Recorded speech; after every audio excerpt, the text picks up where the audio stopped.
Welcome to study blog education YouTube channel पर आप सभी का फिर से एक बार स्वागत है। आज का जो हमारा टॉपिक है वो है रिसोर्सेस यानी कि संसाधन, जो कि एनसीईआरटी क्लास 8 जियोग्राफी का चैप्टर 1 है।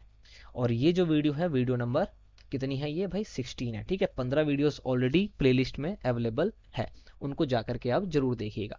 और इतिहास और हमने जो है नागरिक शास्त्र को कंप्लीट कर लिया है। वीडियोस को देखना, ज़रूर देखना। अगर आपने अभी तक नहीं देखा है, पहले भी वीडियोस बना रखी हैं, आप उसको भी देख सकते हैं। अगर आप प्लेलिस्ट को खंगालेंगे तो आपको चीज़ें देखने को ज़रूर मिलेगी। हम इसको शुरू करते हैं। शुरू करने से पहले हमेशा की तरह एक छोटी सी बात कि लाइक शेयर आपको करना है। सब्सक्राइब तो मैंडेटरी है भाई, बिल्कुल सब्सक्राइब करिए। अगर आपको पीडीएफ चाहिए तो आप कमेंट कर सकते हैं, कमेंट में आपको नंबर दे दिया जाएगा और वहाँ पर आप हमसे कांटेक्ट करके पीडीएफ बहुत ही कम कॉस्ट में ले सकते हैं। ठीक है, हमें भी पता है कि आप स्टूडेंट हैं और जो है मतलब हो जाता है ज़्यादा हैवी चार्जेस वगैरह किसी भी चीज़ का कुछ भी नहीं है। अदरवाइज कोई भी प्रॉब्लम नहीं है। अगर आप इंटरेस्टेड नहीं है तो कोई भी दिक्कत नहीं है। चैप्टर को शुरू करते हैं। चैप्टर का नाम संसाधन, रिसोर्सेस। क्लास 8 जो है यहाँ से शुरू हो गई है। क्लास 6 को हमने कंप्लीट कर लिया, 7 को कर लिया। आज से हम 8वीं कक्षा को शुरू करने जा रहे हैं। देखिए, संसाधन, प्राकृतिक संसाधन, नेचुरल रिसोर्सेज, जो संसाधन प्रकृति से प्राप्त होते हैं और अधिक संशोधन के बिना उपयोग में लाए जाते हैं, ऐसे संसाधन को प्राकृतिक संसाधन कहते हैं। प्राकृतिक संसाधन यानी नेचुरल जो रिसोर्स है वो बेसिकली क्या होता है? ऐसे रिसोर्स जो नेचर में अवेलेबल होते हैं और जिनके अंदर ज़्यादा संशोधन नहीं किया जाता, ज़्यादा छेड़खानी नहीं की जाती और यूज़ में ले लिया जाता है उसको, यानी यूज़ कर लिया जाता है। ऐसे रिसोर्सेस को नेचुरल रिसोर्सेस यानी कि प्राकृतिक संसाधन कहते हैं। पहली बात एकदम क्लियर होनी चाहिए यहाँ पर। अब देखिए क्या बोला गया है। विकास एवं उपयोग के आधार पर संसाधनों को दो वर्गों में रखा जाता है। ठीक है, एक है वास्तविक संसाधन, दूसरा है संभाव्य संसाधन। विकास एवं उपयोग के आधार पर संसाधनों को दो वर्गों में रखा जाता है। एक है वास्तविक संसाधन, दूसरा है संभाव्य संसाधन। मैंने दो बार बोला, दो बार बोलने का रीजन मेरा ये था कि सवाल ऐसे आता है कि विकास एवं उपयोग के आधार पर संसाधनों के दो वर्ग निम्न में से कौन से हैं? वास्तविक व संभाव्य, जैव या अजैव, नवीकरणीय या अनवीकरणीय। तो आपको टिक किस पर करना पड़ेगा? वास्तविक और संभाव्य पर। ठीक है, क्वेश्चन कैसे भी बनाया जा सकता है, कैसे भी बनाया जा सकता है। बिल्कुल तैयारी आपको करनी है। एग्जाम से पहले तक आपके दिन है, एग्जाम के बाद के सारे दिन एग्जामिनर के हैं। छोटी सी गलती आपकी, छोटा सा ओवर कॉन्फिडेंस आपका, आपको डुबा के चली जाएगी।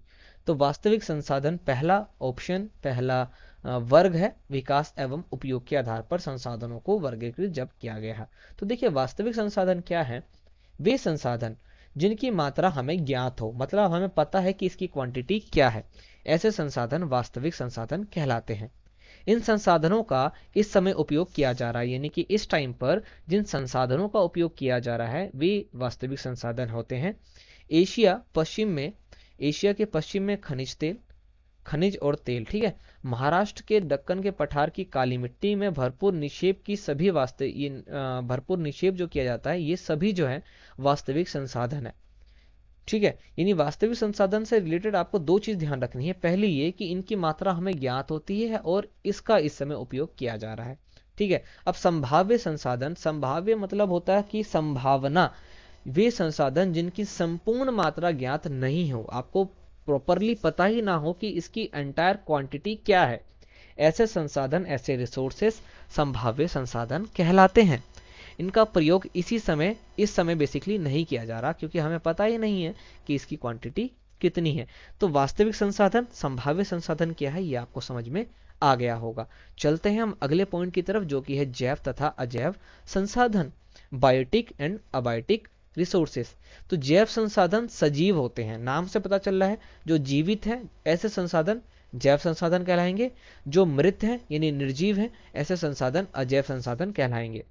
मृदा, चट्टाने और खनिज जो है ये अजैव है, क्योंकि ये भाई इनमें जीवन जो है नहीं होता, परंतु पौधे और जंतु जो है ये जीवन होते हैं इनके अंदर, इसलिए ये जैव संसाधन कहलाते हैं। जैव अजैव संसाधन क्या होते हैं आपको पता चल गया, इनके एग्जाम्पल भी आपको देखने को मिल गए। अब चलते हैं नवीकरणीय और अनवीकरणीय संसाधनों की ओर। नवीकरणीय यानी कि रिन्यूएबल रिसोर्सेस और नॉन रिन्यूएबल रिसोर्सेस। नवीकरणीय ऐसे संसाधन होते हैं जो शीघ्रता से नवीकृत यानी कि पुनः पूरित हो जाते हैं, जैसे कि सौर ऊर्जा और पवन ऊर्जा, खत्म ही नहीं होती बेसिकली। अनवीकरणीय संसाधन वे होते हैं जिनका भंडार सीमित है, लिमिटेड क्वांटिटी में है, जैसे कि कोयला, पेट्रोलियम, प्राकृतिक गैस आदि। ठीक है, ऐसे संसाधन जो नवीकृत नहीं हो सकते, बहुत जल्दी नवीकृत नहीं हो सकते, ऐसे संसाधन अनवीकरणीय संसाधन कहलाते हैं।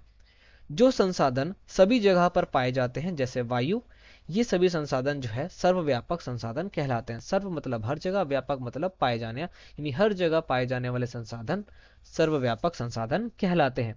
वे संसाधन जो कुछ निश्चित स्थानों पर ही पाए जाते हैं वे स्थानिक संसाधन कहलाते हैं, जैसे कि तांबा और लौह अयस्क। ठीक है, ये जो संसाधन है क्या होते हैं, इनके एग्जाम्पल क्या है, ये आपको मालूम होना चाहिए। नेक्स्ट पॉइंट है मानव निर्मित संसाधन, यानी कि human made resources, man made resources. लोग जो है प्राकृतिक संसाधनों का उपयोग पुल, सड़क, ठीक है, मशीन तथा वाहन बनाने में करते हैं। लोग यानी कि हम लोग जो हैं, बेसिकली हम क्या करते हैं, लोग यहाँ पर, ठीक है, लोग क्या करते हैं, नेचुरल रिसोर्सेज का यूज करते हैं पुल बनाने के लिए, सड़क बनाने के लिए, मशीन बनाने के लिए, वाहन बनाने के लिए, यानी गाड़ी वगैरह बनाने के लिए। ऐसे संसाधनों को मानव निर्मित संसाधन कहते हैं। मानव भी अपने आप में संसाधन है। संसाधन के बेसिकली तीन टाइप होते हैं, एक है प्राकृतिक संसाधन, मानव निर्मित संसाधन, और मानव खुद एक संसाधन है। लोग और अधिक संसाधन बनने के लिए प्रकृति का सबसे अच्छा उपयोग तभी कर सकते हैं जब उनके पास ऐसा करने का ज्ञान, कौशल तथा टेक्नोलॉजी उपलब्ध हो। इसलिए मनुष्य भी एक विशिष्ट प्रकार का संसाधन है, अतः लोग यानी कि मानव भी संसाधन है। एक एजुकेटेड पर्सन, एक डॉक्टरेट पर्सन अगर किसी की हेल्प करता है, अगर कोई व्यक्ति किसी की हेल्प करता है, तो वो भी क्या बन जाता है, उसके लिए एक संसाधन बन जाता है। इसलिए एजुकेशन मस्ट है, एजुकेशन जरूरी है, और हम सभी को मिलकर के ये समझना चाहिए, समझाना चाहिए कि एजुकेशन जरूरी है, एजुकेशन के बिना कुछ भी नहीं है। समझे? तो ये चैप्टर बहुत ही छोटा, बहुत ही इंपॉर्टेंट, ठीक है, और बहुत ज्यादा नंबर आपको देने वाला है, जो कि अध्याय जो है पहला है कक्षा 8वीं का। ये हमारे यहाँ पर कंप्लीट हो गया। बाकी वीडियोस आपने देखी होगी, अच्छा लगा होगा आपको, कमेंट करिएगा, लाइक करिएगा, शेयर करिएगा, सब्सक्राइब करिएगा। हम आपसे मिलेंगे नेक्स्ट वीडियो में, तब तक के लिए जय हिंद।